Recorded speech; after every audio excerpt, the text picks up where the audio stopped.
Hello, everyone. I'm Sean. This is who? We are the Courageour Frights back once again from their movie review. Yes. So this is our spoiler review for Alien Romulus. Yes, I finally got a chance to see it yesterday, and it's probably about a week after the actual opening or so. When did you see? You saw it probably about... Yeah, probably You saw it 2 on the weeks opening ago. day, didn't you? Yeah, I saw it here in Poland. It opened on a Friday. I think it was out in the US like the day before or something. Yeah, because I think I remember seeing the non-spoiler review was up before it was like before it was like out here. No, yeah, I got it up like as soon as I got home. Might have been on a Thursday. I can't remember. Yeah. But yeah, so I like this movie quite a bit. I could see where some people have some issues with it. It does have a lot of callbacks to previous films. Yeah, there was quite a bit. At least it felt like there was. There were certain scenes like the one, like there was a couple, like one of them had like the Rook scene where that was like obviously from the first movie. Yeah. I don't think he was Rook in any other ones, or was it like a big army of the, I don't know. It kind of was weird. Yeah, we'll talk about that, I think, when we get to Yeah, there was another scene where Rain, I believe. Rain's the main girl, right? Yeah, the main character's Rain. Yeah, she comes out with like the gun and she's just like walking out. It just looks like something like Sigourney Weaver walking out of like this whatever. It had like almost I think it was the exact same shot actually. Probably was. But so there was some callbacks. So it was kind of unnecessary, I would think. But yeah, I thought for the most part it didn't bother me too much, but I think there was a couple things that took me completely out of the movie. There was like I said, the Rook thing. I thought that was terrible. Yeah. Some of the dialogue where they just literally quote lines from previous movies. Yeah, there was a couple of that, because there's a couple of times it was like they even used the clip for Game Over Man at one point. Yeah, which I didn't think that one was too bad. Yeah, I didn't think it was that bad, but it's like there was some stuff. It's like the one that knocked me completely out of the movie was the "Get away from her, you bitch" line, coming from the android that doesn't swear. I like the. It's like they should have just stopped when he said, "Get away from her." Yeah, that's what I thought too, because they have a long pause. Yeah, and then they add the "you bitch." In your mind, you're thinking the "you bitch" line, but then they say it, and it was like, it was better when you didn't say it. Yeah, I know in the theater when I watched, people were like clapping when that happened. Though I was like, "Why?" I was groaning internally. Everyone here at the theater here was just like clapping. They were just like, "Yeah," like cheering in the audience. I was like, "What?" I clapped when I saw it. Yeah, that's pretty much it. I was like, but the theater experience this time was not the best, anyways, because we had Dingus 1 and Dingus 2 right behind me talking throughout the whole movie, and they were just talking about stupid stuff. Nice. So I was like, watch the movie, or I'm moving. Fun. Even though there was quite a bit of people there, surprisingly, most times compared to movies we normally seen, there actually was quite a bit of people there. So, well, you saw in the evening though. We normally go in the afternoon, so maybe yeah, normally like in the earlier in the day. People want to go when the prices are higher. Yeah, they want to spend more money. Yeah, that's probably because they have to work during the day. So yeah, that's most likely it. All right, so I think we'll get into the overall plot of this movie and then talk about our thoughts on each, not scene by scene, but I guess like break down the parts of the film. So this film starts with a sort of like a mini prologue where a Weyland-Yutani research vessel like captures the xenomorph from the original film, which I thought some people have mixed feelings about this, but I thought having Big Chap, which is what they call the original alien, was kind of cool. I wish they did more with that, actually. They haul him on board, but he has like, I don't know, he's created like a casing around himself. It almost looked like an asteroid or something. Yeah, that's the one thing is like, I think it might have been the theater that I was in. It was kind of hard to see. I couldn't tell if I was like in a meteorite or something. I was like, what exactly am I looking at? Yeah, it was a little hard to see on mine too. So it might have just been a very dark scene. They were playing off of Alien versus Predator Requiem there. Yeah. By not making it visible for the audience. Yeah, I was like, what is that? I think the idea is that he created a casing around himself with like his own secretions or some crap, that like mucus that it releases. being and like then it considered like the hardened. perfect organism or whatever, and it's like kind of live in Right. anything. Yeah. So I guess the idea is, even though we don't get to see it, unfortunately, is they hauled the alien from the original movie. Because if you've seen the original movie, you know that Ripley blasts it into space. And then that's kind of the end of the movie. So I guess they just assumed that it died, but because it doesn't breathe in space or need to eat, it can just survive forever, I guess. Yeah, they could just kind of do something like that and kind of protect itself. Right. So then they pulled it on board. Apparently there's an Easter egg in the film somewhere hidden about Ripley. Maybe Ripley was also on board the ship or something. I think that's kind of stupid, but yeah, I hope not. I don't know how the hell that works. But the alien itself definitely gets pulled on board. They create a whole bunch of face huggers, which they call parasitoids, and they use, through DNA manipulation or something, they create those face huggers. So they don't need the queen because they created themselves in a lab. Is that what that was? That's what I kind of thought that they were hinting at in the movie. I thought, like, these don't look like normal face huggers. These feel like something that was like created or something, because they were like, yeah, I think they're like supposed spiders or something. It was kind of had like a spider look to them. Yeah, which I think they're supposed to be normal face huggers, but they were created by Rook. I think he used some kind of genetic manipulation or something to create them in the lab. Because that's why there's so many. He was trying to figure out why the xenomorph was considered like the perfect organism or whatever. He got like their primordial DNA or something. Right. I know there's a scene where he's like he's doing experiments on animals, and one of them like this rat that he I'm assuming it was like a dead rat or something that like basically came back to life because it got injected. Well, they had a rat, and then they crushed it, and then then they like resurrected it. Yeah, but then it kind of cuts off because the people are like, oh, this must work or whatever. But then it shows later on it's like exploding because it's like literally just the xenomorph is like coming out of its back. Yeah, or whatever another creature is. Yeah, it just turns into this weird monster. Yeah, which plays back in at the end of the movie. So again, none of this stuff is shown. It's just kind of told in backstory later in the film. Yeah. And apparently Big Chap went on a rampage, killed everybody on the research vessel, which is the Romulus. There's actually two stations. There's like one half of it is Romulus and one half of it is Remus. Yeah. And that's pretty much your opening, even though we don't see that. That's what's going on behind the scenes. Yeah. And then we cut to our protagonist. So who are our protagonists in this film? We have Rain, which is the one girl, which is like an orphan miner. And then the other one's Andy, which is like the replicant or whatever android. That's kind of like, I guess it's a Weyland-Yutani android that apparently her father found in like a garbage dump or something. And then he just like rebuilt it. The prime directive of his prime directive, because he redid it, was to protect Rain, or I forgot, was it protect Rain or just like do everything in your power to like keep Rain from like getting in trouble. Yeah, it was something about doing everything in Rain's best interest or something like that. And then he put a bunch of dad jokes because he's like her dad was like an asshole or something. It's like everything's a dad That's joke. The prime directive. Tell as many bad dad jokes as possible. Yeah. So yeah, these two characters. So Kaylee Spaney plays Rain.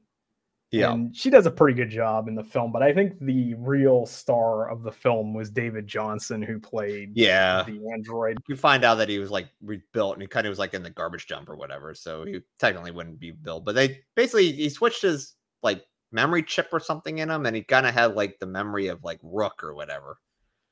Yeah, later in the film they swapped the chip, and that's why I thought his acting was really good. And so he essentially plays two different characters. So what were you saying about that? Yeah, it's like I thought it was he did a pretty decent job because he almost plays like Rook, like would normally act. Especially playing that other character where he's almost like an autistic, almost like the child character. He's like the child character, then become like the adult character. And it's like it changes midway through the film for at least a little bit there. Yeah, and regular Andy has compassion for the other members of the team, and Rook has none whatsoever. Yeah, Rook, like, we work for the company, and that the company is like the master. It's like everything has to be for the company, which is how Rook is for the company. So they get on board this ship because apparently she tries to go and extend, or her time is up for the mining facility. So she tries to go and get her paperwork so she could leave and go to whatever planet, Vaga 3 or Vaga 3, which is like eternal sunshine. Because the planet she's on, the mining planet she's on, is like, it's like a weird desolate planet. It doesn't have sunlight. It's like zero. It's a days of sunlight. Zero. Yeah, there's never sunlight. Vitamin D pills are everywhere. I mean, because I can't imagine people walking around with no vitamin D whatsoever. But she's trying to get out of there because I guess her family and stuff, like, it's one of those places where it's one of those things where, like, if you were living in a town that you kind of like worked in like the mines, it's like you're like your family. It's like one of those things where you grow up, you work in the mine, and then your kids grow up and they work in the mine. She's trying to get out of that type of lifestyle because her family are dead because they died in the mines because of like a disease or whatever, like black lung or something. Right. Yeah, that's basically what's going on. But she tries to leave, tries to go get her papers and stuff so she can get out of there, and then she's told that her time has been extended, like indefinitely. The deal has been altered. Pray don't alter it any further. Because it went from being like she did it like 5 years, and then they extended her another like 5 years or something. Just like, it's now 2,400 months or whatever. So this is essentially like indentured servitude or something. Or it's like, it's not slavery, but there's a loophole that it basically is. They can just not call it that. So she meets with her friends, who apparently people she knows that have another plan to get off the planet. So their plan is that the Weyland-Yutani vessel from the beginning of the movie is now derelict and kind of floating over the planet. Yeah. So they decide that they could use Andy, who's a Weyland-Yutani synthetic, to access the facility and then maybe take shuttles or the cryo chambers or whatever they need to then escape to Vaga 3 themselves. So that's the plan, pretty much. Yeah, which that's one thing. There was one like small complaint that I had in the movie with this part, because like, I actually didn't like the characters as much as like compared to the other movies. I don't know if that's a complaint that Noe has. Like, it's not like it's bad. They're like bad. It's just I didn't like them. Definitely not as much as the other. I like the main character, like Rain and Andy. But secondary characters after that, it's like, I don't know if I like that supporting cast compared to the other movies that were out there. Because I don't think like Alien 1, like the first, you have Ripley, and then you have the other supporting cast, and they're kind of like almost like they're like definitely a blue collared like group that definitely have some sort of camaraderie. This one didn't feel like it had that, but I don't know. Maybe it just felt like, maybe it was just me. I don't know. But right. Okay, so you didn't like Bjorn from Inner City England or what? Yeah, Bjorn. Yeah, he was like an ass. Was that the guy that was like the asshole? Yeah. It was like, I hate you so much. It kind of makes sense, but at the same time, he was just like playing it up really badly. And he's like, he got like frostbite. Even though he was kind of the one who kind of let the alien kind of go and do it whatever it wants, actually. But yeah, it's like, it was weird. I was comparing it to like the other movies because I haven't seen Alien 1. You had like the blue collared group. Obviously, they have a camaraderie between each other. The second one, you had like, I think Alien 2. That was almost like, I haven't seen it in so long, but that was more like a military team, wasn't it? If I remember correctly. Yeah, that's the one, the Colonial Marines, and it's like almost like Predator, even though it came out before Predator. Yeah, it's this team of military guys, and they're like wisecracking people group. And then this one is more like, it feels like Rain and Andy were kind of like outsiders, and then you had this other group, but they were just like attached to him, and it was like, it doesn't feel as like they mesh as good as the other movies. I don't know. It just, at least to me, no, I agree. Like, I don't hate these characters as much as some other people do, but I've heard a lot of complaints about people had a hard time understanding their accents and stuff. And yeah, like, that one guy, his accent. I mean, I didn't Yeah. have a hard time understanding, but it definitely was. I could see where people would be coming from, especially an American. Right. If you're, especially you're not used to like modern English accents, like inner city London and Liverpool and all that kind of stuff. Like it could be difficult to understand, but I didn't have too much difficulty understanding him. But the guy was a jerk. The way he treats Andy, especially when Andy is integral to their whole mission, is like, he's ridiculous. It's like, I'm gonna kill you with this pole. It's like, what? It's like, don't you need him? Shocks him like across the room for no reason at all. It's like, I could kill you right now with this pole. Even though it's like, why do you hate him so much? Even though I understand why, but at the same time, it's like, you need him. But it's kind of and Rain also is kind of a jerk too, because she was planning to just abandon him on that ship. Yeah, and it's like, I couldn't have the heart to tell him that you're not allowed to be here. Like, she wanted to run away with all these assholes that treat everybody like garbage. Yeah. So yeah, the supporting cast in this, you have Bjorn, who's the asshole. Yeah, the asshole. Then you have Isabella Merced, she's like the pregnant sister of Archie. Her character is just be pregnant and lay there. Much. That's literally her character was to scream a couple times and then get into situations that required to be saved. It was like literally that's her whole character. Until she did made the only mistake of being like of injecting herself with that thing. Well, she's curious. She's Dora the Explorer. I mean, yeah, pretty much. He needed to find out. That was a hell of a departure. Like just a few years ago, she was playing Dora the Explorer in live action, and now she's playing this. She had a pretty good scream in that one scene. She did scream pretty well. She was almost like a scream queen kind of person. Yeah, I liked her in it. I would like to see her in more stuff. And then there's Tyler, who I think was her brother. Yeah, I think he was kind of like their leader. He was like their de facto leader there. He's kind of like the responsible one, I guess you can say. Then Eileen Wu was the pilot. She had the least to do. Like I felt bad for her because she goes to help them out, and then she's the one that gets face hugged. Yeah, I know. So anyway, they get in the facility. They realize that there isn't enough fuel for the cryopods. Yeah. So they go into this one room to get more fuel, and they find out that in that room there's like a bunch of face huggers, but they don't realize what that is. Yeah. They had to do something full of just like eggs everywhere. Right. I don't remember what they had to do something. It involved changing the temperature of the room or something. I don't remember how that I think when they went in there, I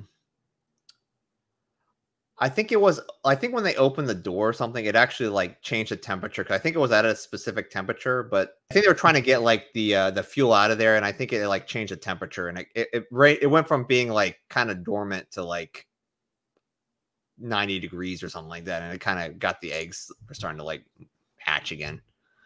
Right. Yeah. So they start coming out. Andy can't open the door because doesn't have the right clearances. Yeah. Earlier, they found an android synthetic cut in half on the floor. Yeah.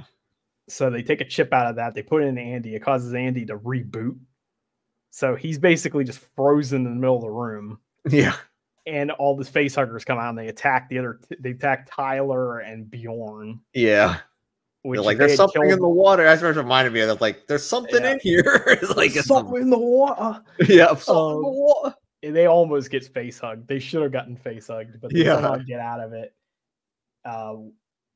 Is that Navarro and Rain are trying to get the door open? Yeah. They manage to get it open. The other guys get out, but then the face huggers burst through the glass and are chasing them down the hallway. Yeah. And this scene's probably one of the wildest things. They do so many cool things with face huggers in this movie. Like, I feel like they really played that aspect up a lot. and they were achieved with a mixture of animatronics and CG, which I thought really was a nice blend. Yeah. I remember seeing Fede Alvarez talking about it in interviews and stuff where they were basically remote control spider monsters, which was really cool. And then, yeah, because like, those face huggers were really reminding me of like a spider or something, just like just the way they moved. Yeah, they're chasing them down the corridor, like the hallway, and then one just leaps through the door and just like clings onto Navarro's face, which kind of sucked because she didn't do anything wrong. She was she turned the corner and she was like, she like looked the other direction. It's like, oh crap, and it gets hit in the face by that thing. Yeah, and one guy managed to get it off of him. Yeah, because you could see like the thing was like in his mouth, but he was able to like pull it off before he was able, because he had it didn't get a grip on him, and he was out there like smacking them with like a almost like baseball bat type thing. Yeah, that was pretty cool. Like I did like how they did that. And then so she gets face hugged, and then Andy doesn't know what to do. He's just surmising what possible options there are because he doesn't have the full data chip of what the other guy. He doesn't have the memories of the other android. He just has his programming or whatever. Yeah. So they wake up the other android, and this is one of the scenes I hate. So they bring back the android, and for some stupid ass reason, it's Ian Holm from the original Alien. That was man, that CGI was rough there. I'm like, that looked bad. I think I told you about that. Yeah, you told me about it. I was kind of like thinking, like, it probably is this scene. Yeah, because I didn't want to spoil anything, but I was like, there is some egregious use of CGI. Yeah, there was actually two that was, well, once we get a little bit further, I would say the other one that obviously was like CGI, and like, this doesn't look that good right now, but. Yeah, this scene, like in the 10 years or whatever it's been since Rogue One came out, or 8 years, whatever, when they brought back Peter Cushing from the dead. Yeah. That technology is not improved. No. Like, it looked just as bad. Yeah, this one looked really bad. Like, it was like his head wasn't even like a normal shape. It was like it was really weird looking. Yeah, it was weird. There was certain scenes where it looked really good in the middle. But when he first showed up and then towards the end, it looked terrible. Yeah. And then there's like 2 or 3 shots where it looks really good, like a minute or two into it. And I don't know if it's just like your brain just adjusted to looking at this monstrosity. Yeah, that's probably better. It. Yeah, because there's a couple scenes where like I said, one of the settings they use in this movie is they have a lot of like the really like, it's almost like a retro future tech that they use. So basically from the first movie, it has like the practical effects in this are really good. Like, oh yeah, if you look at the setting, if you look at thinking of an alien movie, this is the way to do it, because it's like you have all the weird buttons, like analog buttons everywhere, and it's like a weird Star Trek, or not Star Trek, but Star Wars type of look to it. But it has like I really like alien that series. Like, I love the analog futurist, retro futurism or whatever it is. I'm actually wanted to see if they do like an actual, maybe not really an alien movie, but maybe a movie like that with that type of setting in it. That would work pretty, or maybe like almost like a cyberpunk setting or something like that. Yeah, I love. Like, I'm a huge fan of 70s science fiction, so I think that, because I love like Doctor Who, I love original Star Wars. Yeah, like Battlestar Galactica, that sort of thing. I always thought was really cool. So I like that the original Alien has that. Yeah, and then they continue with this, and this is like really good. Yeah, Fede was a huge fan of Alien Isolation, the video game. And he put a whole bunch of Easter eggs from that in there. I could see where he got that. Apparently, every time something horrible happens, one of the like phones or something is visible in the room, and that's a Easter egg because I didn't know that. Yeah, the phone is like the save point in Alien Isolation, but one of the things that happens is most games, that's a safe room. Yeah. Alien Isolation is like the opposite. Whenever you get to a save area, you know you're about to get pounced by the xenomorph, and that's why he has that in there. Like, it's like a little Easter egg. Oh, there you go. But there was a lot of fan speculation about that, because Alien Covenant and Prometheus, which were Ridley Scott's final additions to this. Yeah. Which, for better or worse, they have their mark in this film as well. Yeah. But in those films, Ridley Scott had created like this futuristic spaceships that had almost like an Apple iStore look. Yeah, Everything was that's all like clean and pristine. And this one looks film, kind of like grungy and stuff. It has like that look to it, right? Which I much prefer. Yeah. And there's like fan theories about what happened there. Like there's two theories I've heard. Either one is that society collapsed at some point. Mhm. Either AI got too advanced or some shit, and they ended up having to go back and do analog. Like I think there was one of the books or something talked about like cyber terrorist or something like that screwed up society. Interesting. And so as a result, they went analog because it's harder to hack. Yeah. And the other possibility was that because Covenant and Prometheus were dealing with like Weyland-Yutani or like Weyland himself. Yeah. He would have the rich Ferrari, whereas these guys are in a truck. Just like that living type in of like thing. the weird junkyard or whatever. Yeah. So like your blue collar workers aren't going to have all the fancy shit like that the CEOs would have, the Elon Musks of the world or whatever. Yeah, pretty flying around in space Ferraris, whereas these guys are like in pickup trucks. Yeah. So like that's another possibility. But either way, I like the idea that I much prefer the analog look. Yeah, as I say, it the setting or like at least the what they call it, the setting or whatever, it looks really good. Right. It's like they did a really good job. Or like Fede Alvarez, whoever did that set design is like they did a pretty decent job. Yeah, I do like that a lot. They have parts where like Rook's on the weird monitor. It's like a weird CRT monitor, but that looks really good though. It kind of fits in it and it doesn't look bad. And I don't know if it's because it's like they did a different way, but when it looks like head on, it just looks bad. Yeah, he's got some weird, awkward like positions. Yeah. But like I said, I love the retrofuturism, the look of the original film, because this takes place 20 years after the original movie. Mm-hmm. But it's still decades before the second film. So like they wanted to feel more like it feels much more like the original. Yeah, that definitely does. I could see where they got. Yeah, I guess this movie did have a lot of the references to all the movies, but definitely 1 and 2 was kind of like where they really looked at it. Right, because it's between the two. Yeah. But I still I did not like using Ian Holm. Yeah, I don't see the point of it. Yeah, I don't either. It's kind of like when they do egregious callbacks, that is one egregious callback. They could have used any other scientist, literally. Right, like you need to have, because he's not even Ash, he's Rook. He just has the same face. So apparently all the androids have the same face in an assembly line. Yeah, I think they kind of hinted at that because there was that one part where Andy's kind of like, I think after he got like the chip in him, he's like talking to Rook, and he's like, "Oh, you are like a settler droid or like settler android." Yeah, and he's like, "I'm a science officer android or whatever." So they must have the same face. Yeah, it's just kind of like. My only issue with that is either he was a brand new prototype when the first film came out. Yeah. Some kind of secret tech that they didn't share with the workers or something. Yeah. Otherwise, wouldn't everybody know that Ash was an android? Yeah, I know. Because he's got the exact face of like that year's android model. Like, I think it must have been something like that. I wonder if maybe if Yutani's doing a specific experiment or something, they must have that specific android that's out there or something. I don't know. It's kind of, I don't know if I would agree. I don't know if I like that idea, but nah, I don't know if I like any part of that idea. But... yeah, it's too much of a throwback to the original, but at the same time, it's like, it's kind of dumb. Because if you're thinking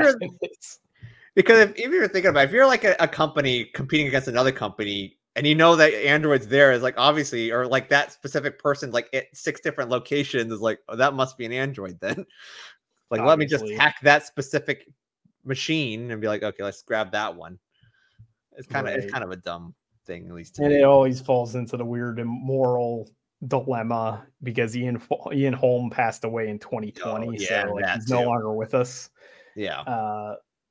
Apparently Fede Alvarez got permission from his wife and his family or whatever, but that always becomes an issue because sometimes Not saying that he didn't have good relations with his family or something, but sometimes you always wonder that sometimes just because the son or the wife or somebody gives permission, would they have wanted that, or are they just happy to get a paycheck for it or something like that? Like, that's not necessarily the case here, but it always brings up that moral question. Yeah.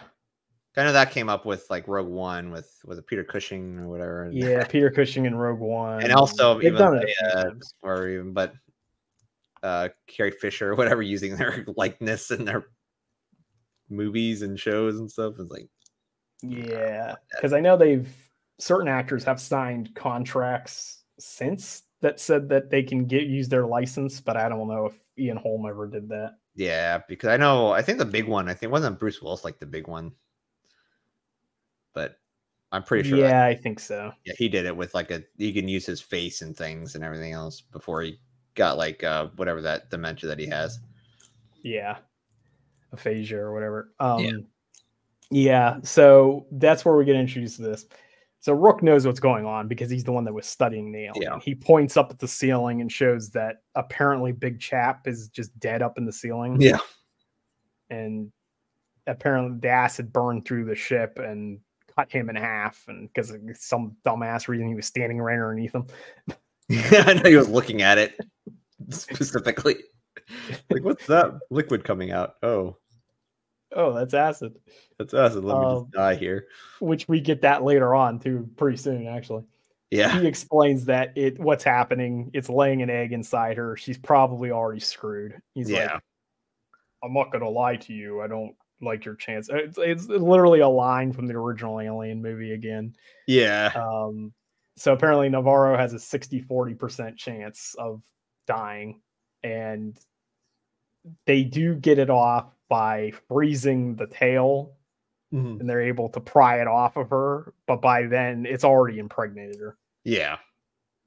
They flee onto the shuttle, like Navarro and like one other guy and Bjorn, I think, flee to get to the shuttle, and they can't stop. Andy can't stop them in time, so they escape. Yeah, because I guess Rook's like new director is like, we can't let this thing off the ship, basically. Because if it goes somewhere else, we're screwed. Like, we're screwed. Yeah. So Andy's not able to stop them. They get in their shuttle, but as soon as Navarro gets in the shuttle, the thing bursts out of her chest. Which there's a really cool scene where she found this device that allows you to like see through your body. It's like an instant X-ray machine. So you're able to see the chest burster like coming out of her. Yeah. Which is pretty neat. And Isabel Merced's character is just kind of laying there, Kay. Yeah. And he comes in and it just happens right in front of her while she's just like totally clueless about what's happening. Yeah, she's like, what's going on?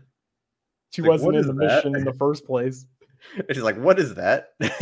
Coming out of your chest. And then the Navarro just collapses and the chest burster just bursts out of her chest right in front of Kay, and she's just like screaming. I think it's a scene you were talking about. Yeah. Where she just lets out this blood curdling scream. Yeah. And then while Navarro was convulsing, she kicked the lever that caused the shuttle to diverge and crash back into the station. So they end up in the hangar. Like some hangar over there on the other side of the ship. Or the space station, I guess. That's a bit more of that retrofuturism, because I like how like impervious these things are. Like her shuttlecraft is like a tank. Yeah, I know. It wrecks into stuff and it doesn't matter. Whereas like something from Prometheus or something probably would have exploded when it hit. Yeah. I know the one thing about it kind of blows up a little bit, but it's kind of like it mostly stays intact. Yeah, it mostly stays up intact, but so they all survive. Well, Navarro doesn't survive because she's got chest burster coming out of her, but the other two survive. They just get kind of knocked out for a moment. Yeah. And so of course the whole team is separated now. So you have Tyler, Andy, and Rain on one side of the ship, and then you have Kay and Bjorn on the other side of the ship. And so those two are together. They go hunting after the alien. At least Bjorn does. Kay doesn't know what the fuck's going on, but she's coming along. What is going on? She's totally out of the loop. Yeah, because I think doesn't Bjorn like see the chest bursters like looking around? I was like, it's like he goes up to see Navarro's like dead corpse, and his chest bursters is there. So they find the cocoon, which we've never actually seen a xenomorph cocoon, I don't think. Yeah, where it's growing, because obviously, I mean, when it pops out, it's this big, so it must go through some kind of metamorphosis. Yeah. We see the skin left behind, but then it goes into a cocoon to finish its transformation. Bjorn, in his infinite intelligence, decides to pick up a cow prod and shove it into the cocoon while standing directly underneath it. Yeah, I know. After listening to Rook say it's like its secondary mechanism is this acid that came out of its body. He literally explained it to him. It was like, and it was there when it happened. The acid was bad enough to burn through the hull of a ship. What do you think it's going to do to you? Yeah, I know. It's like great. So it burns out of... Yeah, it like burns through the cow prod. And then the acid drops onto Bjorn. Yeah, because like actually what happens when he gets the battle prod, then he turns around, he's like, yeah, I killed it basically, and then he gets stabbed in the chest, and it gets stabbed because like the tail comes out. Yeah, it stabs him, but then he drops on the ground, and he just right underneath it. Yeah, as the acid. This part was kind of cool because the acid burns through his hand, like it turns his fingers into like skeleton like fingers. Yeah, it's just like burning through his skin. It looks pretty nasty. It's like, oh gosh. Yeah, and then it's just like an instantaneous thing where it burns into his chest, and then he just jolts and just dies because it like melted through his heart. Yeah, which was pretty cool. And then of course the xenomorph comes out and goes after Kay. Yeah, and so at this point, the other three have made it to the doorway where the storage container or there were like a storage room or something. Yeah, it was a storage room because like they're trying to get to the other side of the ship, because I guess after like before this they were talking about like the ship they have a collision course with the rings that are outside, and like that ship's gonna hit the rings eventually, but since the ship hit like an explosive barrel or something, it propelled it closer to the ring, so they only have like 10 minutes to actually get to the other side of the ship and get off the spaceship before it actually hits the ring. So they're trying to get there as quick as possible. So we're having our Metroid moment. Yeah, the Metroid moment here. Countdown. So that's cool too. The rings around the planet Jackson or whatever it is looks like Saturn, which is kind of cool. So it is. I do like the atmosphere outside. Is like it does look pretty cool out there. Mm. That's some really good digital effects they have for the planet. Mm-hmm. And then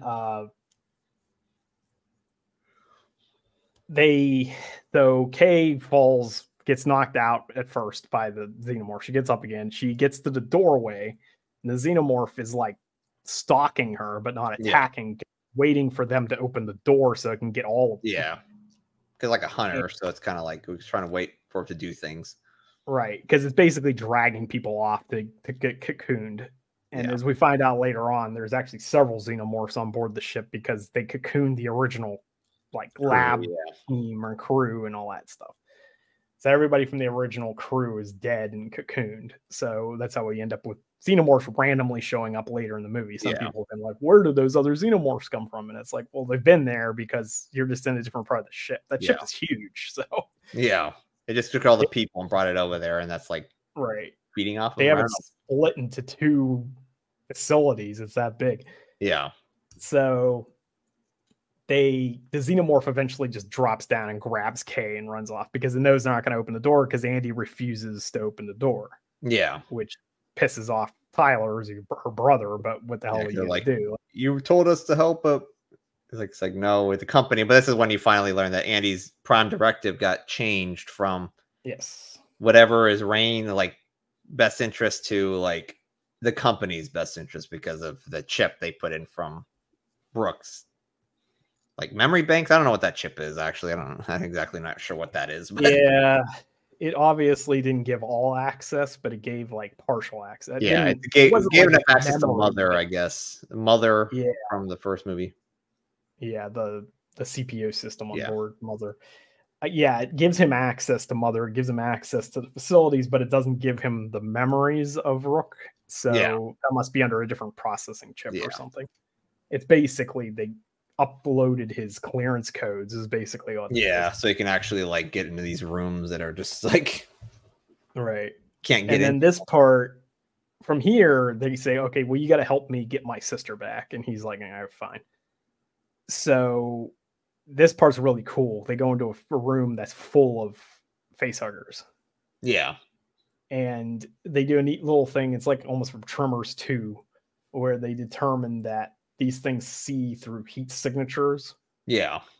So they decide to heat up the room to human body temperature and then try to sneak past the facehuggers, which is again something new added to the lore. It was a pretty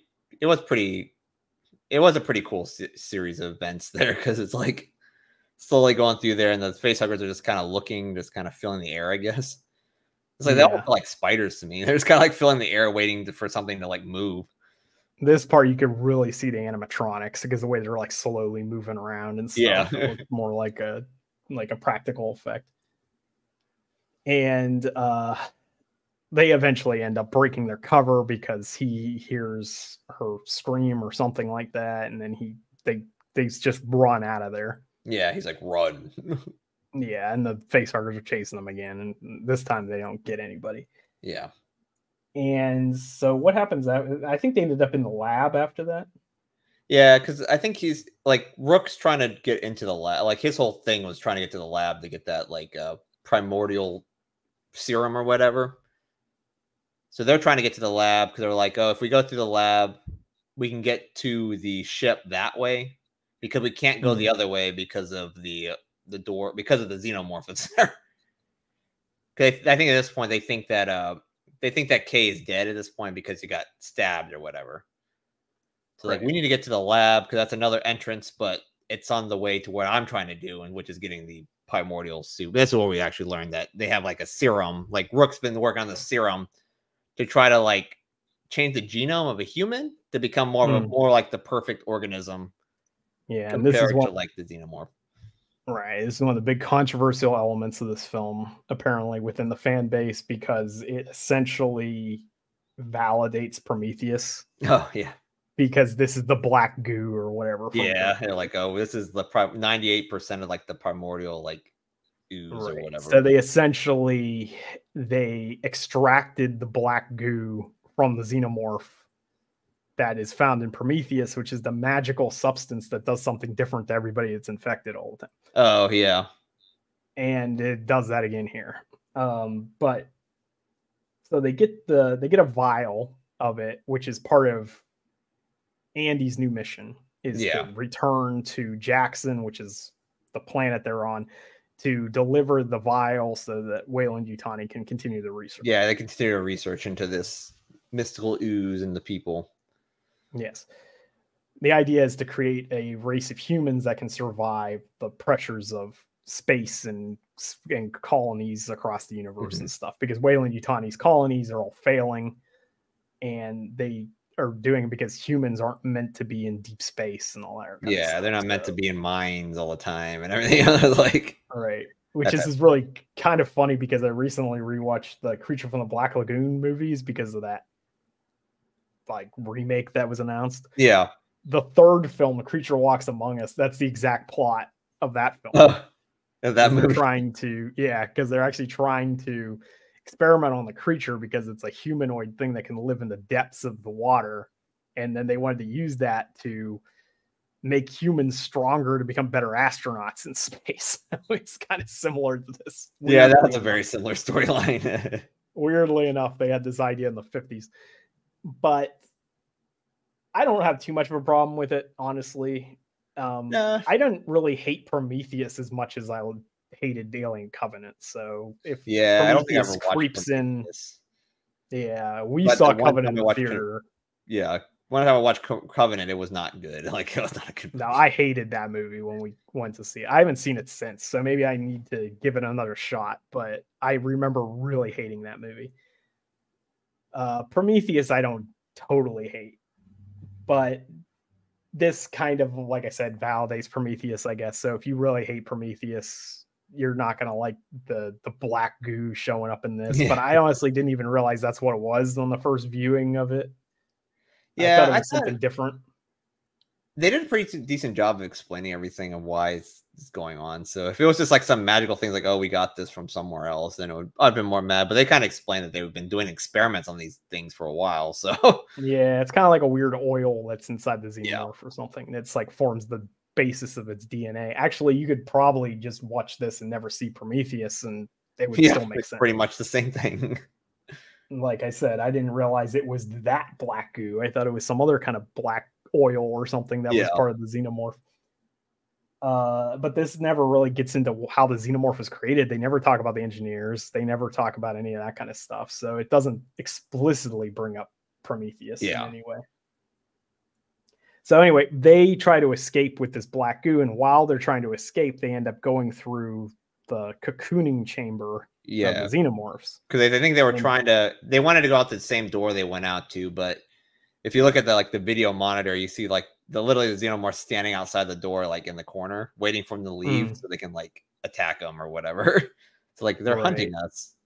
Is there another way out of this place?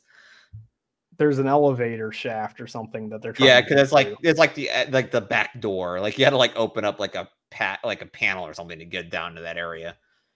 It's like the back door of this research facility, and this is where she gets her gun. She gets the AA gun or what. This is where you get the plasma rifle or whatever.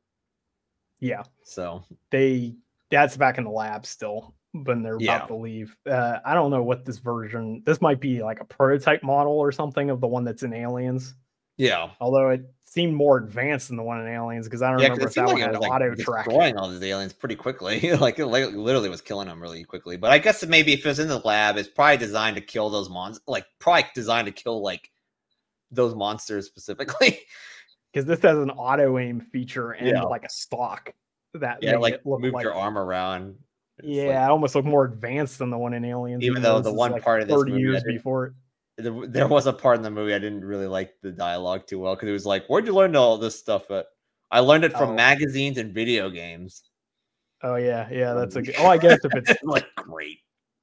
I guess if the gun is just auto aims for you, you don't really need much training. Yeah, it's I didn't learn it from military training. I learned it from video games and magazines. That says a lot for Hicks and Hudson and the rest, and Aliens. If the gun auto aims for you, apparently, exactly. Really they know how to shoot it.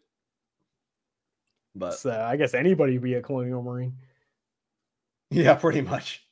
But anyway, when they're back in the cocoon chamber, they're about to leave, and Tyler hears his sister call. Yeah, he hears the moaning of his sister because he got stabbed. Yeah, so they go back and they manage to save her. They find her in the cocoon. She hasn't been impregnated yet. Well, by an alien. She's pregnant with a human, but not an alien. And this is how are we going to save him? And I guess their plan was to have her get to the cryo chamber and have her get sent back to a ship or something. I don't know where they were trying to send her to, so they should get actual medical treatment. But then Andy's you can use this, and you try to give her the bat goo, and he's Rain's no, don't use that crap. It's just because you don't know anything about it. Yeah, which it's the audience knows what happened, but the characters don't. Yeah, she's humans share 25% of DNA from a rat. It's yes, that gives me confidence to use this experimental medication. That didn't work on the rat. Yeah, that didn't work on the rat. So yeah, this part kind of annoys me, but it does make sense, I guess. Yeah. Then they end up getting ambushed by the aliens. Yeah. They kill Tyler, and then Andy gets knocked out. He's the most useless synthetic person ever. Yeah. And they basically just touch him. He falls over and they can't get up. And so Rain managed to escape with Kay.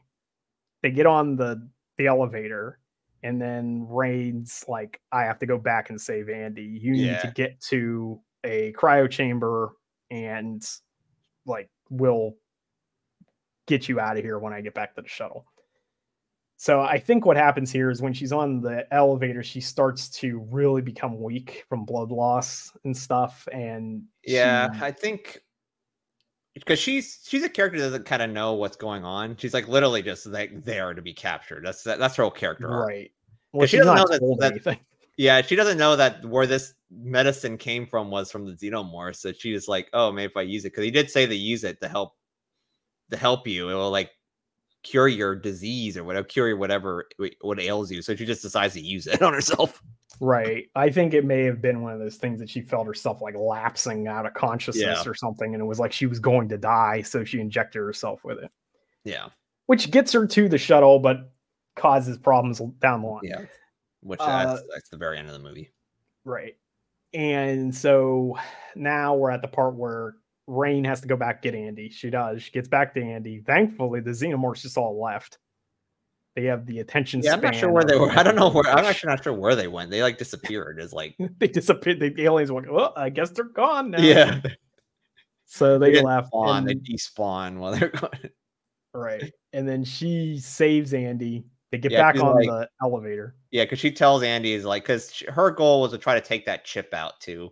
Because there's like, there's this line, and she's like, is Andy even in there anymore? Because like the other Yutani programming kind of took over. Yeah. But she wants to have him back to normal Andy, like unstable normal Andy, I guess. Yes. So he's better than what they turned him into. Yeah. I can't remember if it's before or after. There's this really cool 0G scene. Yeah, that's right after. Like literally that's right after. Because what happens is basically she tells Andy that the best interest of the company is to have me help this Andy machine. So let me take this chip out. So it decides to take the chip out, and then they like are trying to go back to the lab to try to get out of there. Oh yeah, that's right. Because the elevator's not working, but like Rook is like, I'm giving you no clearance to get in here. It's like you're not going to be able. I'm not going to turn the elevator on for you now. So basically, they're stuck down there, and then the xenomorphs, I guess, know that they're there at this point. Yeah. And there was a scene in the beginning where they're saying that even though the ship is like had no power, it still has like the gravity. Like it has like a gravity pulse where it goes into 0Gs and also puts gravity at the same time to keep it from exploding. Yeah, so it does it every so many minutes or something. I don't know how many. I don't know. You have like 5 minutes or something. Yeah. So they turn off the gravity. You get this kind of cool scene. It looks like it's literally taken out of Dead Space, but yeah, it was a pretty interesting. I did like that scene that it comes up after that because they know if they shoot the xenomorphs, they're gonna drop their blood, and then it's gonna burn through the hull. Yeah, because Andy did say at one point is like, literally, this is the very bottom floor. If the blood hits this is like it. We're going out in space. It's just gonna cause like an airlock to open. Yeah. So she turns off the gravity. She starts shooting all the xenomorphs so that her blood's just floating in the air. Yeah. Which is kind of a neat scene. It reminded me of Star Trek VI, The Undiscovered Country, where the Klingons get shot and they have like the pink Pepto-Bismol looking blood just floating in the air. It's in zero gravity. Except for in this case, if you touch the blood, you're dead. So yeah, it's a little higher stakes than that. That just reminded me of that scene. So she kills a bunch of xenomorphs, and then they have to navigate through where all the blood is. Yeah. So that's kind of a neat scene. I did like that. That was a nice scene. I did like that scene there. But it did remind me of Dead Space, where there's a 0G fight in that game. Which I'm sure if Fede Alvarez played Alien Isolation, I'm sure he's played Dead Space. He probably plays a lot of that type of stuff, I'm sure. Yeah. Which is itself heavily inspired by Alien, of course. So they get out of there, and then they have this elevator shaft scene. Yeah, that's the part where they bring up the other line that I hated in the movie. Oh yeah, because like I said, like with the pull, there's no gravity going on at this moment because it hasn't done the gravity pulse thing. The elevator won't work because it's like it has to have gravity to work. Yeah. So they decide to like shoot up, like they try to like Superman jump up the shaft or whatever. Right. And but by the time they get it, by the time they get up doing that, the gravity comes back on pretty much. Yeah, and then she's falling to her death almost. But then the alien actually like saves her. Like it literally like grabs her out of the air. But the reasoning for the xenomorph saving her is that it always wants the host to be alive so that it can continue its species. Continue growing or whatever. So, like, it's not like a predator where a predator you can reason with. This thing just sees you as like a breeding vessel. Oh yeah. So this is humans where are essentially like wombs to these aliens. Like that's basically all they see them as. Oh yeah, they try to see you like trying to get their prodigy out or whatever they call it. Yeah, it's just your uterus is basically all they see you as. Yeah. So like the elevator comes back reason. down and like it basically it like goes past all them like them, but that alien's still like hiding behind the whatever the things that tries to like attack her. But then Andy jumps down with the gun and then does like an action pose on top of the elevator. You like also the elevator's like keeps the area from like decompression. Yeah, because like all that blood literally hits the ground and it's like air is being sucked out, but the elevator like stops it from because it like blocks it or whatever. Right. And then they jump on dives out of the thing onto a xenomorph and then surfs it down. Yeah. While shooting it. Yeah, shooting in the head. And it's like, stay away from her. And it's like 2 minutes later, he's like this long pause and then bitch. And it's and like that was why? Come on. It should have just stopped this. Stay away from her and be like, we know the reference you're doing. Don't put the other part in. And then when people were like, that happened and people were like cheering in the theater, it was like, what? It wasn't that good of a line. Come on. No, it was pretty bad actually. It was the one line that took me out of the movie was the callback. Yeah. And actually that was the other before this scene, that was the other scene where she's like has the gun coming out of like the elevator and it's like it has like a Ripley. It looks like something from yeah. It looks like aliens, yeah. So that's the end of Act 3, Part 1. Yeah. So then we have a secret ending. Yeah. Where they get on board the shuttle and everything seems fine. And she goes to she kind of puts Andy, plugs him in or whatever. Yeah, because they're like, you Synthroids can't come here, but I'm going to have you come here anyways because screw it. Yeah. Yeah, she plugs him in. She takes Kay, puts her in her pod, gets ready to go to bed so they can go on their whatever 2-year expedition to. Yeah, she's in her undies at this point. Yeah. It's like that's from the first movie where it's like she has to like get in this car pod, but they have to be like in their underwear or something. Right. And then right when she's about to climb in, the pod with Kay starts going off in red alert mode. Yeah, it says that vitals is something about the vital signs and yeah. So she opens up the pod and she's like convulsing. She has her pregnant belly's like a balloon now. Yeah. And so the thing inside her what was her baby is now growing into some kind of monster. Yeah.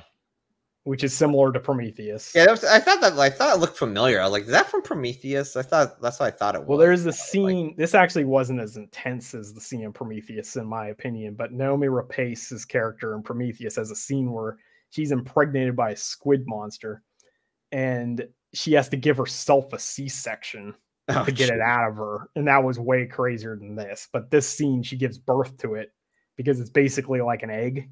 Yeah. So I guess this is how people in Barsoom in the John Carter series give birth, because they're humans that give birth by eggs. So I guess it would look like this. But so obviously Rain, realizing this isn't normal, grabs the thing and tries to get it away from her as quickly as possible, because Kay's like, get that thing away from me. Yeah. But she's also dying anyway or something. Yeah, I think she's losing like a ton of blood. I think it's just like literally just ripped apart the umbilical cord. It's like umbilical cord like ripped off, and she's like losing a ton of blood, I believe. Right. And but then also I think when she's pulling, I think also when she's grabbing that little egg and like running off with it, it's like leaking like sulfuric acid everywhere. Well, it's like like embryonic fluid inside where the baby is just acid. It's just like a pod full of acid.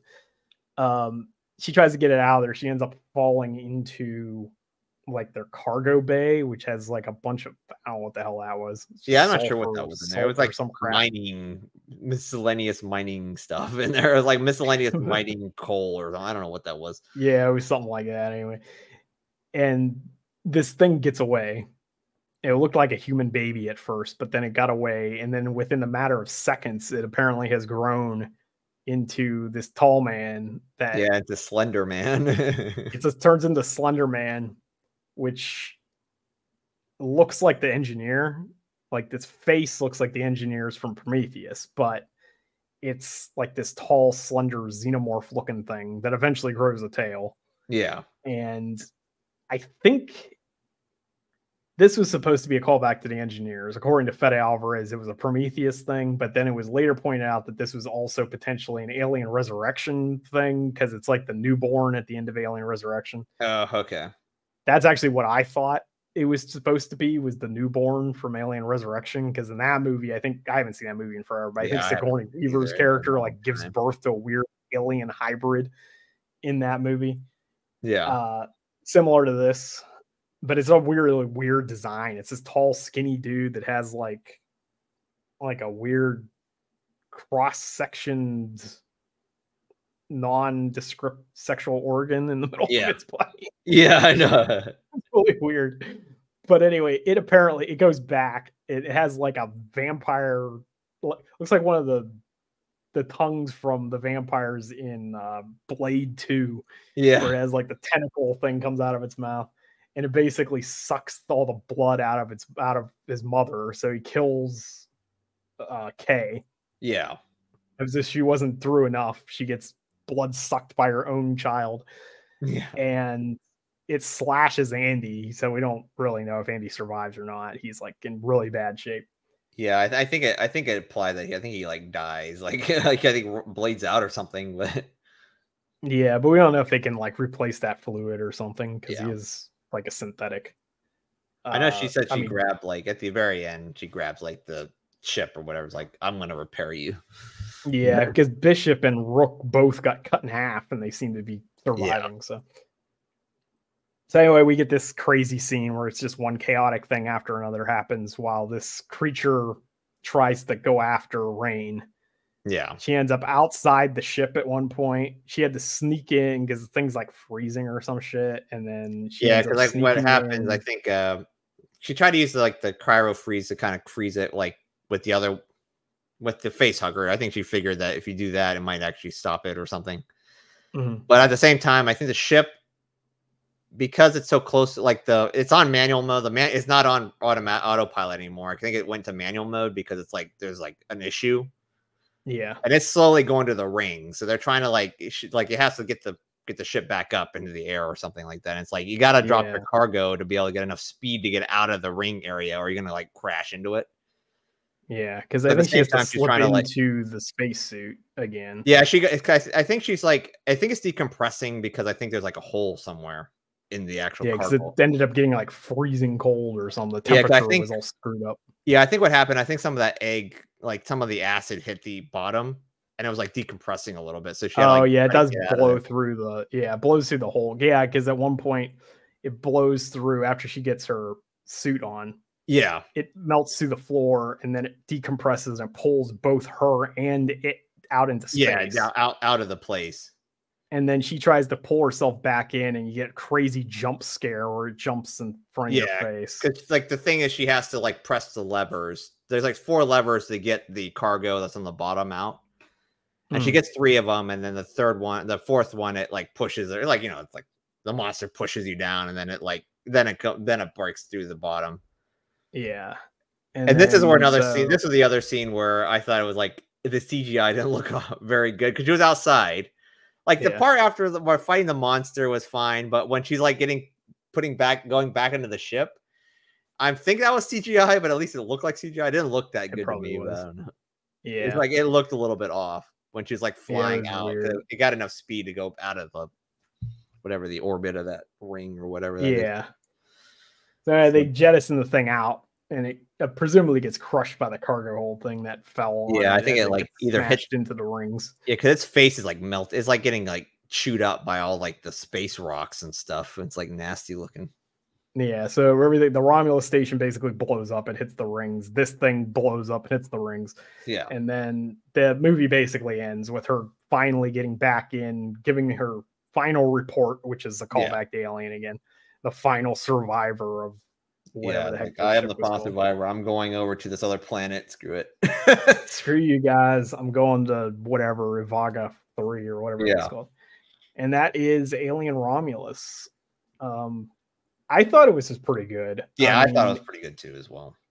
I do understand the complaints about all the callbacks and some people complaining about the Prometheus connections and whatnot, but Ridley Scott was directly involved in this, so he probably wouldn't allow them to not use stuff from Prometheus. Knowing Ridley Scott, I'm sure he was like Prometheus has to be in here somewhere. Yeah. And it makes sense that Prometheus would be in there as long as it's still canon, because that's the first thing continuity-wise, and then Alien, and then this. And it made sense. So, not like some thing they just threw out of somewhere and just like, oh, we had a Prometheus monster here in the cargo hold this whole time, or something. He's back. So yeah, overall though, I did enjoy it. The nostalgia callbacks didn't really take me out of the movie too much, except for, again, Rook, I thought was unnecessary. Some of the direct lines of dialogue I thought sucked. The one I didn't mind so much was the game over man, because that's apparently I didn't really like the other one where he's like, stay away from her. That was the most egregious out of all of them. That was the stupidest line. That was like the game over man thing I thought was subtle, and I thought it was kind of funny that it's part of a video game that people like to play. And I actually thought that worked, because Hudson, who was played by Bill Paxton, always struck me as a guy that would play games. So him screaming game over man was actually a quote from some old video game. Yeah. Which I thought that was fine, because Hudson is kind of goofy character anyway. So overall, I thought this was good. The practical effects I liked a lot. Oh yeah, the practical, the setting and like the background and setting is really good. Even the mining colony was kind of like, I don't think have we ever really seen a mining colony like that in an Alien movie? Nah, only briefly in the director's cut of Aliens have they mentioned it, but they didn't get into like the nitty gritty details. I kind of like the setting. It's like the setting is just like a nasty, like it's like it's a typical, like if you were in a mining community and it's like this nasty and it's just like grimy and disgusting. Right. I did like that. Yeah, I like the overall atmosphere of the film, the feel of it. I think they nailed that early Aliens look. It definitely plays more into Alien than anything else, but there is little bits of callbacks to Aliens, Alien 3, Resurrection, Prometheus. Everything in the entire franchise has gotten some kind of recognition in this film. Yeah. So I definitely would recommend it. It felt much more horror oriented than some of the more recent entries. Yeah. And the Fede Alvarez, the director of this, who also did the Evil Dead 2013 remake, 2014, whenever that came out, he said that he has some ideas for sequels. I think he would be a good choice to do a sequel, or they could give it to somebody else. The thing with the Alien franchise is it's always been directed by a new guy each time, until Ridley Scott went on his vanity prequel project, and then he derailed the whole thing.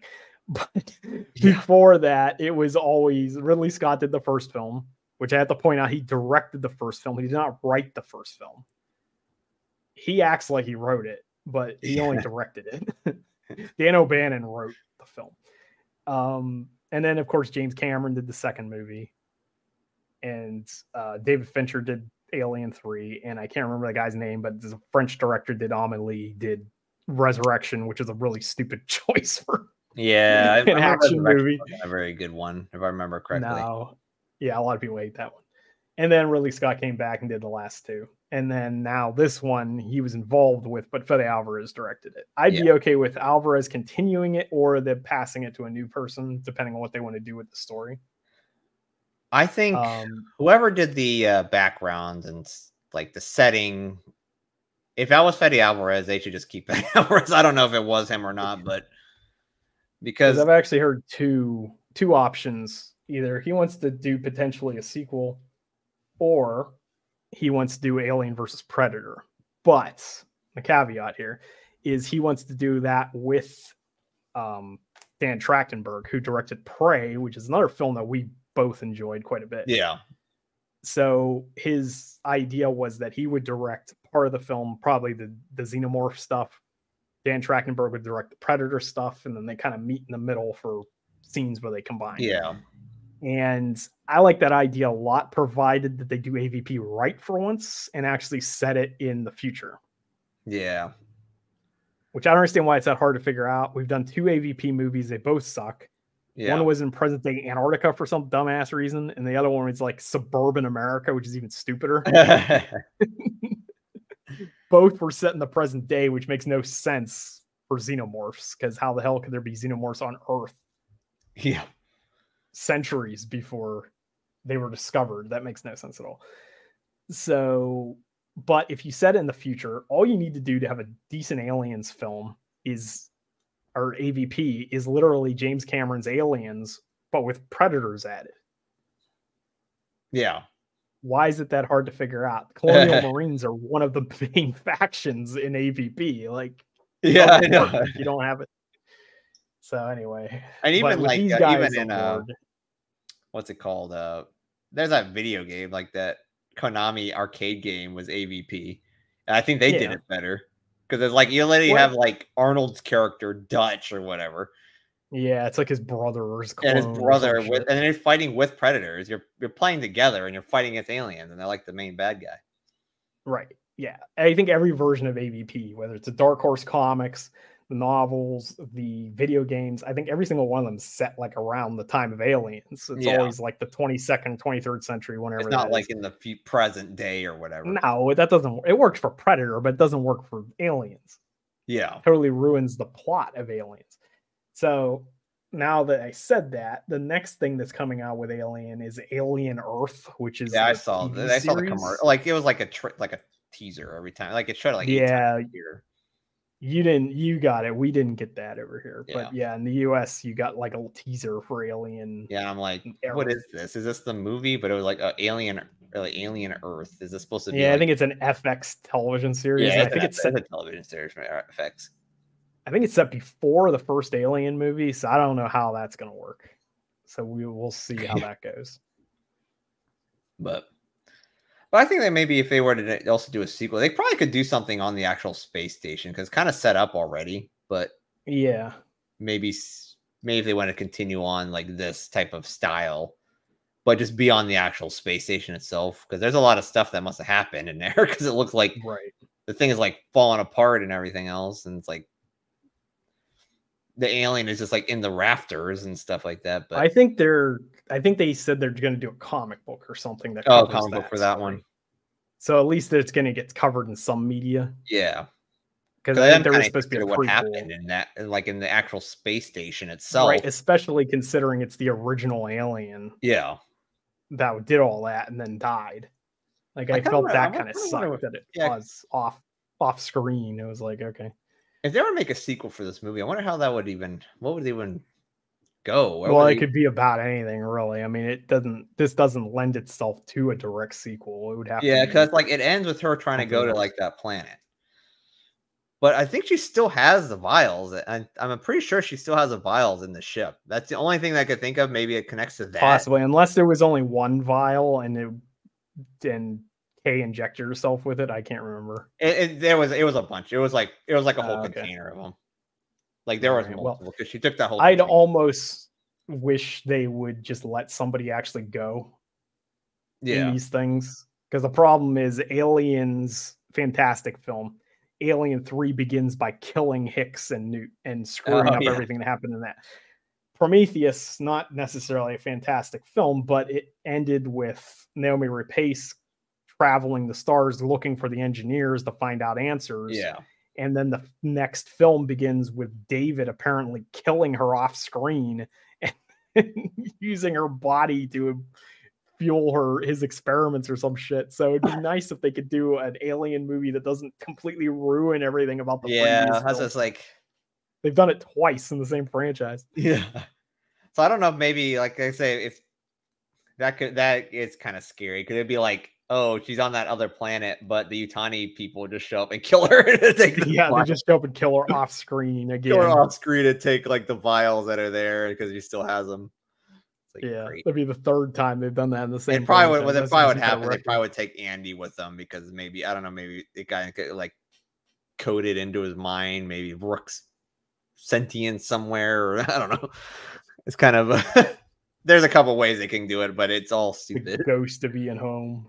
Yeah, so yeah, they can never let Ian Holm anyway, just rest in peace, I guess. No, I'm sure this is gonna get sequels. Someday we'll probably get AVP again, but if because it's made a lot of money incompetently. At least according to this Wikipedia article, it's $225 million. That's enough on an $80 million budget. Yeah, that's another thing too. The budget was kind of mid tier, so it's not like it was super expensive. And they already have an idea of what to do, so they can even reuse. And Prey was a huge success too. Yeah. And I think Prey's success on Hulu was the reason why this made it to theaters, because this was supposed to be a Hulu exclusive as well. And then this felt even more epic than Prey did. Yeah, this had more. This felt more epic than that. I think I would have been pissed if this was on Hulu. Yeah, like that's weird if Hulu, if they would have just kept this on Hulu. Yeah, because this was supposed to be a Hulu film. And then I think Prey did so well, they actually released it on Blu-ray, which initially they weren't going to do. So I think, and this will definitely get released on home video as well because it was in theaters. Yeah. So we'll see what Alien Earth does, the TV series. That's the next thing. There's also at least 2 Predator films in development still. And then likely some kind of sequel to this, whether it's an AVP film or a standalone Aliens film. So I think fans of Alien and Predator are going to be eating good in the next few years. Yeah. Which is good because this franchise seemed dead just a few years ago. Yeah, so that's one good thing about you have someone at least a vision that kind of wants to do something with it. Yeah. And not screw it up. Like they both franchises that have a lot of screw ups, like The Predator, and Alien Covenant, and I'd like to see these actually be successful. And it's funny you mentioned Star Wars because these are Disney properties, but Disney does seem to do a more of a hands-off approach whenever dealing with a 20th century property. Yeah, because it's almost like the one they were trying to they kind of like swept a lot of 20th century Fox stuff like under the rug, but all the 20th century Fox stuff has like been making them money lately. Yeah, that's what's been the success story right now. Deadpool and Wolverine was a massive success. I love that movie. Yeah. And then this movie is turning a profit, and I liked this movie quite a bit. And Prey was really good, and people went. Yeah, Prey was really good. Now 20th Century Fox or 20th Century Studios. Not you keep saying 20th Century Studios. Yeah, but. So Disney does seem to keep their paws off of 20th century stuff. And then they're showing they're getting the value from that. And then you have like Star Wars, and then they have their hands in that thing, like insane. Oh yeah, Star Wars and Marvel, they both have their hands in, and it's like not been very good. No, Marvel does look like it could be turning around. Yeah. I think Feige's probably realizing that they can't focus on certain things. Right. But I don't necessarily consider Deadpool and Wolverine to be part of that because that was definitely a 20th century studio. That whole ending was like an homage to 20th century Fox's like 20th century Fox is like X-Men at the end. Aside from that one scene where you saw clips on a video screen, there was no Marvel studio influence. So that was definitely a Fox film just under Disney management. Yeah. So that I would put more in line with this film than an MCU film. So we'll see what the MCU does. We'll see if Star Wars course corrects. That's the one thing about Star Wars. I don't know if it's going to ever course correct until I don't even think it's really even like Kathleen Kennedy at this point. I think it's just the way they have it set up. They can't change it because it like screws everything up unless they just do a full reboot. Right. Well, the only thing that gives any kind of not say hope because you're talking about a canceled show, but the Acolyte did actually get canceled. Yeah. Which is unusual for Disney because they normally just allow things to just exist in limbo forever and never give a definitive answer. I think the one person that was, I think, Hegling was like a friend of like Kathleen Kennedy. It was like not even like, Yeah, like they had a working relationship, and I'm sure they wouldn't want to like ruin that. Yeah, because that one already got canceled. Like Yeah. that's the first one that's been announced. Book of Boba Fett has been floating in limbo. Kenobi's in limbo. Ahsoka actually is happening. There is a second season of Ahsoka, but there's no Mandalorian. There's a Mandalorian movie coming out, but there's no series announcement. And this actually got flat out canceled, which is different for Disney. Normally they just allow things to just exist in the ether. They're like, well, y'all want to spend another $200 million on or whatever the price was of that show for no reason. 180, yeah. It was over double this movie. Yeah. Which is like crazy. For no reason whatsoever.